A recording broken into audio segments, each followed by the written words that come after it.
बाजीदेव आमचा शिमग्यात खेळे, वरदन सुखाई बाजीदेव पालखीत बसले.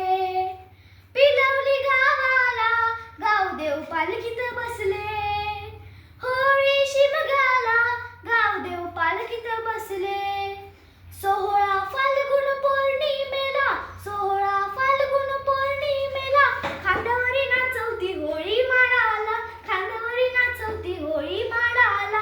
ढोलांचा आवाज नभात घुमला, ढोलांचा आवाज नभात घुमला. गावकरी मानकरी गाव सारा जमला, गावकरी मानकरी गाव सारा जमला. मुंबई वाले आले गावाला, मुंबई वाले आले गावाला. होळी शिमग्याला गावदेव पालखीत बसले. होळी शिमग्याला गावदेव पालखीत बसले. होळी शिमग्याला गावदेव पालखीत बसले.